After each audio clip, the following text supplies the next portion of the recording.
This is Life's a Drag, the TV show. The show behind the movie. Life's a Drag, makeup, bitches and booze. Now being filmed here in Brisbane. I'm Michael Dion and I'm going to be your host, and I'm going to be taking you on a journey through the wonderful world of independent movies. We're going to have a lot on. We're going to be talking to the stars of the movie. Hopefully we're going to get some of the casts on. We're going to have some fun. It's just going to be a general around the table chit chat. And we're going to take you all the way through from the beginning of this movie all the way right to the very end. It'll be a web series, and we're very proud that it's being brought to us by the Deluxe nightclub at Fortitude Valley, and we thank them very much. To be able to have a nightclub like this to film most of our scenes in is wonderful, isn't it, Colin? It's a great thing of them to do that, because it costs a lot of money to make an independent film, which we'll go into later, because we've got plenty of time to talk about that. What I want to talk about right now is Colin. Colin, how are you? Very well, thank you. Thanks, Michael. That's okay, thanks for being on, Colin. Oh, happy to be here. You've been an actor for a while, Colin. I wouldn't say a while. I've been for about the last 12 months. I fell into this. I have many tattoos, and I was required to. Yes, we can see. We can just you have a few, haven't you? Yeah. I was cast in a role as a prison inmate in a movie that's about to come out called Rise, a Mac Linden production, and things just sort of took off from there. Right. So, what are some of the movies you've been in? Can you give us the name of a couple? Rise. The title is Rise, the movie. If I can just interrupt there, Rise is a rather big one, isn't it? Oh, it is.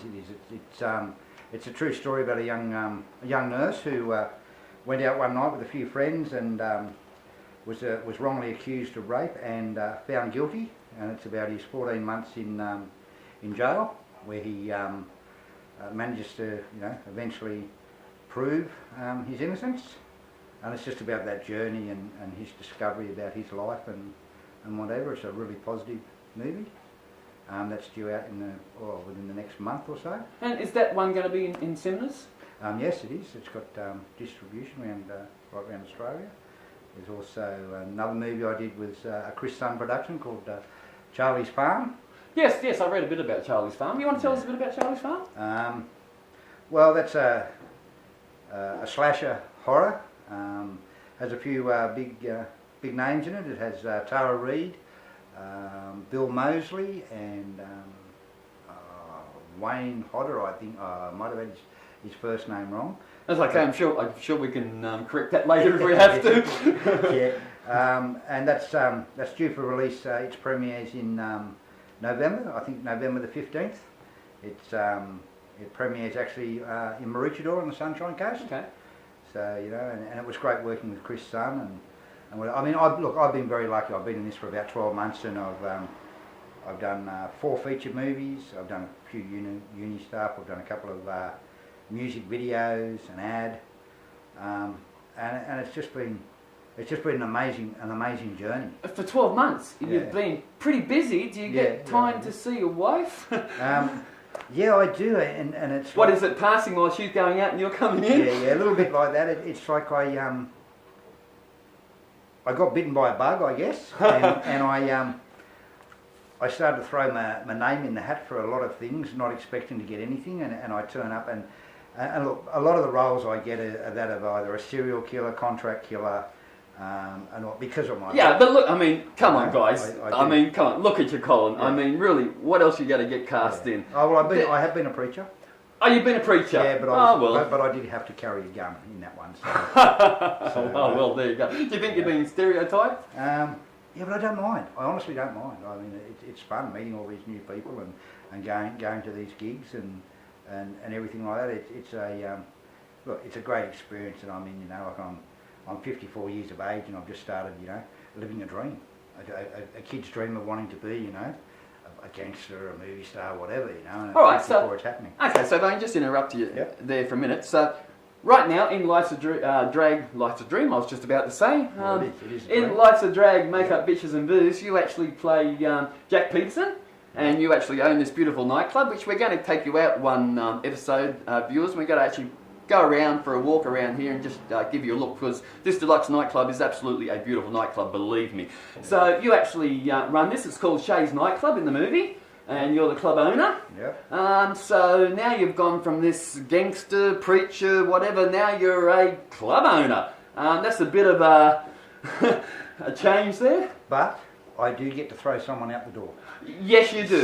So you know, there is still that little bit of that character left in there. So how does it, I mean, what were your thoughts when I first approached you about Life's a Drag, when we very first met, and I told you that this was going to be a movie about three great drag queens, which again we'll go into in a minute because I haven't really given any details mainly about the movie. We'll go into that in a minute. When I approached you and said this is going to be a movie about three drag queens, what was your first impression? I would like to be a more diverse actor than just having the big roles of the contract killer, etc., etc. I would like to try something else. So when you spoke to me about it, I thought, yeah, well, this is another place I can show that I'm not just this one type of character. Yeah. And so I saw this as a brilliant opportunity to be involved. And after you shared your dream and that with me, I went, yep, I'd love to get on board with this, and it was great. And working with drag queens, hey, it's fun. It really is fun, you know. I work mainly with dead bodies, corpses, or that sort of drag queens are a bit different than working with dead bodies, but yeah. Yeah. So no, it's yeah, So what's your look? We're going to talk about independent movies along the way in this episode, in this web series, because it's very important for people to understand the difference between what, say, Hollywood does and compared to what, say, we do when we talk about an independent movie, which we'll refer to as indies, because that's what they're referred to instead of me using the full name. What's your view, what's your opinion on indie movies? Oh, wow. I think they're a brilliant platform. I'm still learning about all those. As I said, I've only been involved in this for 12 months, and it's mainly been on this side of the camera. But the things I'm learning about the amount of work and effort that goes into putting a movie together.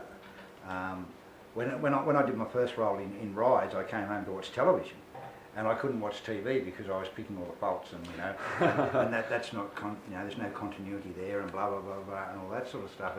And just to see the work and understand that you can be on set all day for 8 hours doing whatever, and you end up with like 30 seconds of the movie, and these people are giving their heart and soul, and they're starting off with absolutely nothing, and they're out there, they're fundraising and whatever, just to bring it to people. And I think that's a good point. I think that's a good point we should touch on now with all independent movies.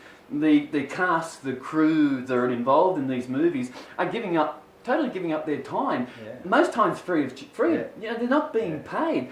Some might work on a deferred payment basis, and again, they're still only going to get paid if the film is successful and some money comes in.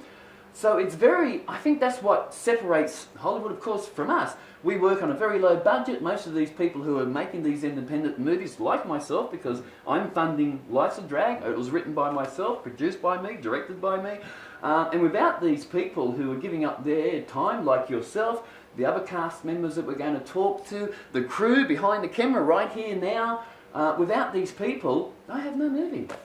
Well, I do, but I better have a big budget. And I just wanted to bring up that not only directing that, also starring. Yes, thank you. I wasn't going to bring that up now, but anyway. You missed that video. We're going to go into that later, but anyway. So it's very important for that, isn't it? Oh, it really is. It's people seem that I've met people and they seem to have this dream that make it and just shoot over to Hollywood or something like that, and it just doesn't work that way. No. You really have to you have to really work hard just to get recognised. Oh, of course you do. It's blood, sweat and tears. I had the pleasure last night of going to a premiere of an independent movie. My assistant director also came with me. It was a premiere of Drop Bear. It was a short film, and before it started, the director, who also starred in that movie as well, just like me, was giving a bit of a talk of the movie. Now, this is a 40-minute movie. When he started off, he thought, yep, okay, we'll shoot this weekend, that'll be 80% of the movie done, and then next weekend we'll shoot the rest, and I'll put it together, and in 2 months I'll have a movie. 3 years later, we're finally sitting there watching it on the screen. And he was very frustrated, and many times he wanted to throw it out the window, and I was sitting there with my assistant director watching him talk about this after the movie, and it resonated with me. Life's a Drag now has been going on nearly 2 years now. We've only just started the film now, and there's been many times where, look, to be quite honest with you, I really wanted to throw the damn thing out the window because it is just so damn hard to do everything when you're one person, and to keep all the time relying on people saying, please, can you come in, can you do this, and you're not paying these people. Me as a director and just as a normal person, I feel bad. I know these people love to do it and it gives them exposure, but it's still difficult, yeah. I've found that there are a lot of people within the industry, in Queensland here that do have a passion, and they're prepared to give because of that passion, and I guess that's what makes it a little bit easier to bring things together. I've worked on sets where no one is getting paid and the finished product, and what they love is they have a finished product. Exactly, yeah. And they see that their hard work has all come together and there's the end of it. Yeah, that's just my assistant director telling me we've got to go to a break soon, but don't worry, it's okay. So I'll stop you there, and we will go. Movie star, not TV star. Eh? Movie star, not TV star. Yeah, movie star, not TV star. That's okay. I'll just take the direction from the assistant director. Don't you worry about it. All right. Look, Colin, it's been great to have you on. Thank you. We'll talk to you more as we go along, and we will actually show. Probably next series we're going to insert a blooper because lucky second day of shooting you gave us our very first blooper, which I think was quite good, so we might throw that up for people to have a look at. But look, thanks, we'll talk to you more again. Yep. Ladies and gentlemen, that's Jack Peterson, the owner of Shaggy's Nightclub, and real name Colin Dixon. Thanks, Colin. Thank you very much. Alright, we're going to cut to a break. We're sponsored again by the Deluxe Nightclub, and just want to let you know that every Saturday night at the Deluxe Nightclub they have a function on here called Turned. Did I say that right? Yes, Turned. Thank you. It's a hip-hop, trap, ratchet, trill. Thank you. Every Saturday night. That's a mouthful, I had to get it right. But we'll fix it up later. But anyway, look. Check out Deluxe Nightclub on their Facebook page because these guys, as I said, are helping us with this movie, and without them, I have nothing, zilch, zero. So these guys need to be supported. So you're going to have to sit there and watch this break, and we'll be right back afterwards.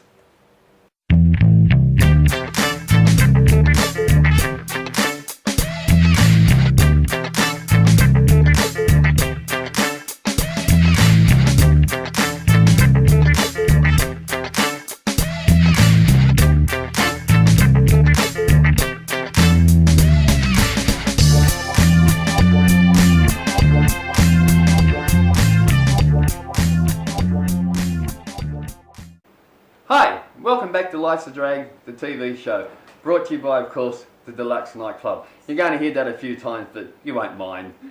With me right now, I've got Karen Gould. G'day, Karen, how are you? G'day, how are you? Oh, I am absolutely fantastic. How are you? Good. Yeah, really good. Oh, well, that's good. We're all good. Look, I'm going to get to you in a minute, Karen, because, look, really, we haven't even told the viewers really what Life's a Drag's really about. No, exactly. We've been talking about it. Well, I think they should know, shouldn't they? We've been talking about everything else, but we haven't touched on that yet. So just hang there, enjoy this beautiful atmosphere of this wonderful nightclub, and I'll just fill them in just a little bit, and then I'll get back to you, eh? Yes. All right. Okay, viewers, just to tell you just a little brief about what Life's a Drag, Makeup Bitches and Booze is about, because we're going to be talking about it over this period of episodes, so I'm not going to go into a long spiel about it. Otherwise you're going to walk out and you've got to grab yourself a cup of coffee and then you've got to come back and it's going to be no good. I don't want you to leave. So alright, what's it about? It's about 3 drag queens who run havoc in a nightclub and lots of other trouble. We have one drag queen by the name of Natasha who really gives me a hell of a lot of trouble. This drag queen has some major issues, and I mean major. Alcohol, depression, you name it, she's got it.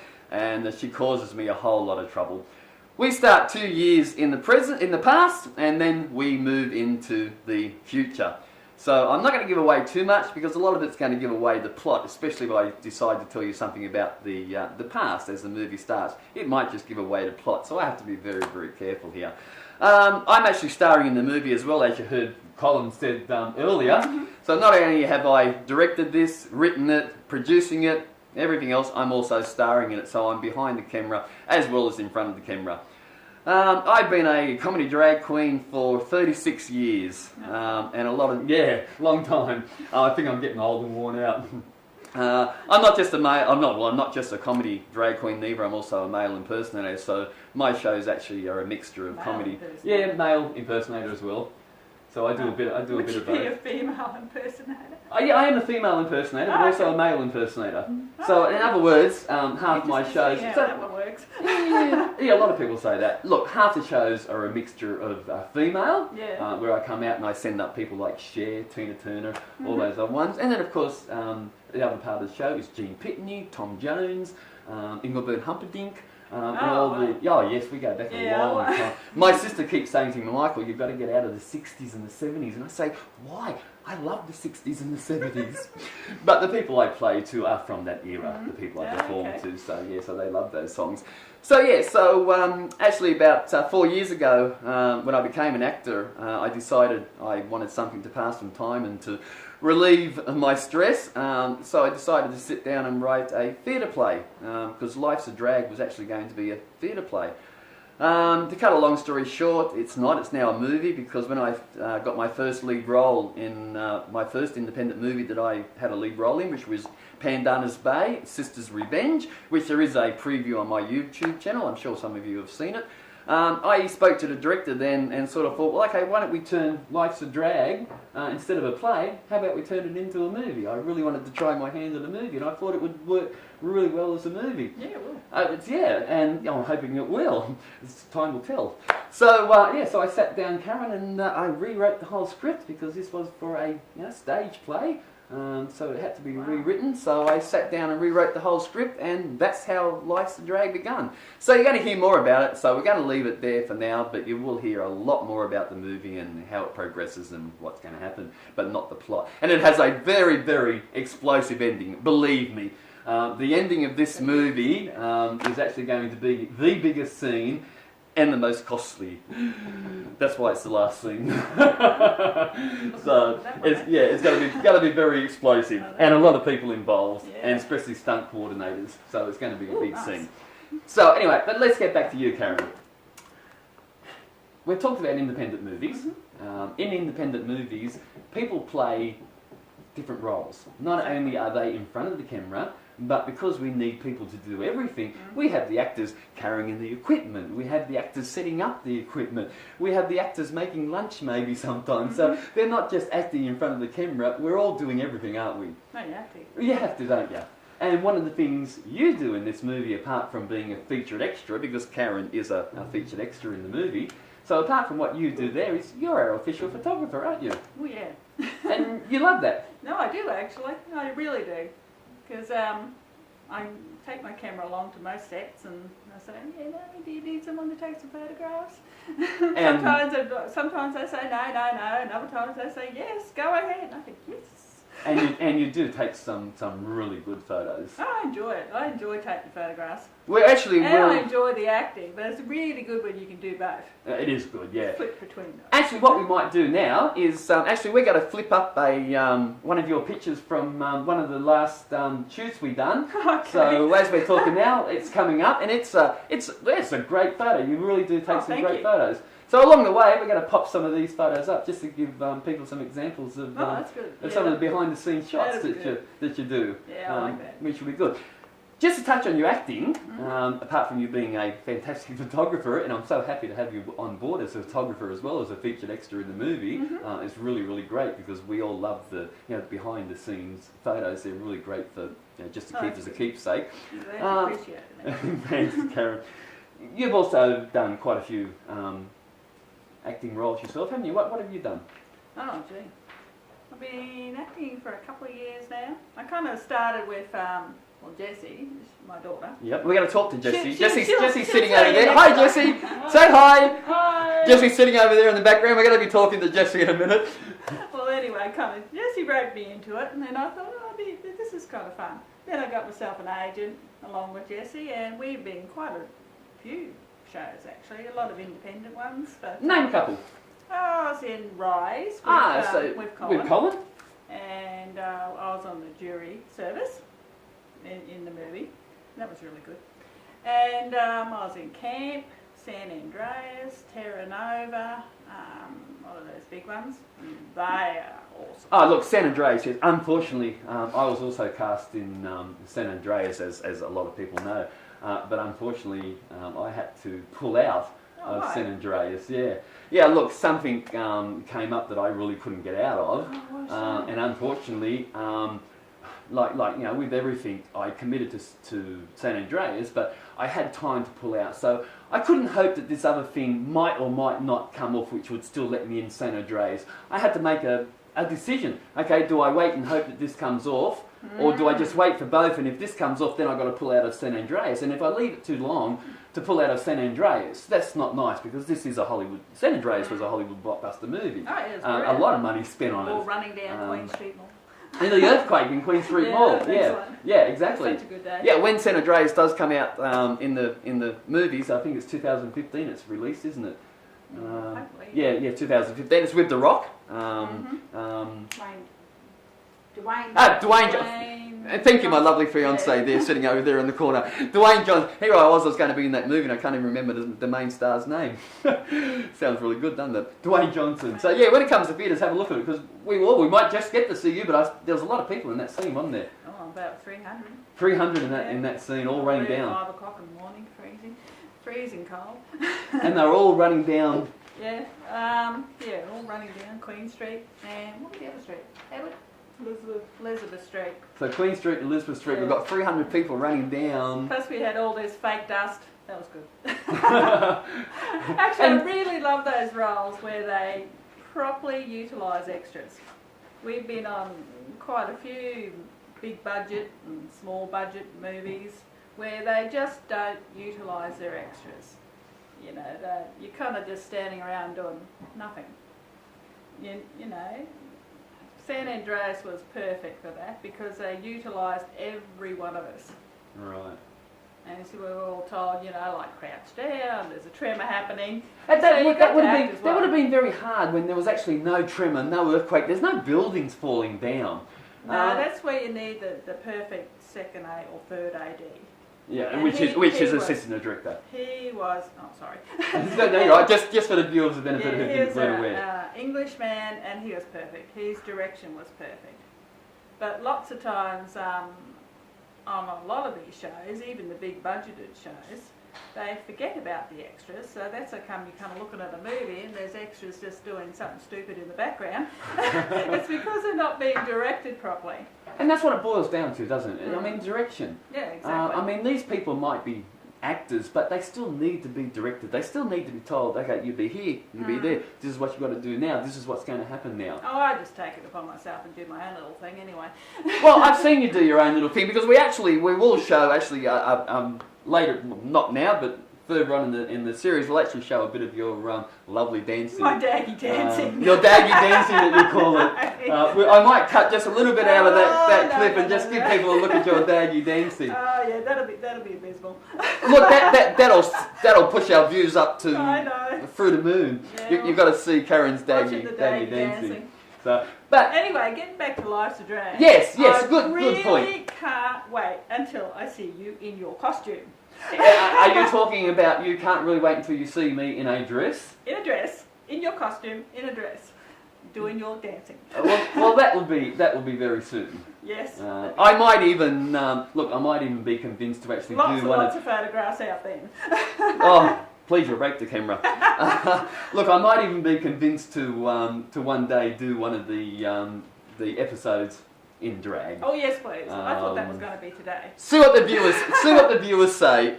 Hit the like button on the bottom of YouTube if you want to see me in drag. If you don't want to see me in drag, just don't do nothing. Because I'll tell you now, sometimes it's a bit of a nightmare. Believe me. You and Linda and the other girl. Definitely. Yeah, Linda, fantastic. Definitely. Yeah, the three drag queens, myself, which I'm Trixie, of course. Then we have Natasha, which is the one who causes me all the problems. And the movie is actually, I mean, a lot of people think the movie is based around me and my life. It's not based around me and my life. I'm in it, but the movie is based around Natasha. So that's what the movie's really based around.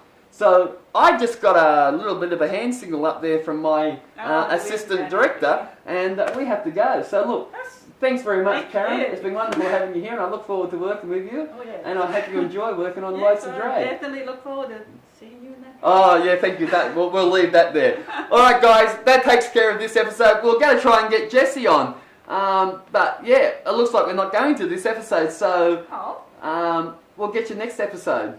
Or we could drag it out. It's going up on YouTube. What do you reckon we just drag it out for a couple of minutes, come on, eh? Jess, come on, Let's Jess. drag it out and get Jessica on. Go on, off you go. Come on, Jessica, come on. I'll get this. Hello. Sit down, Jessica. A bit closer.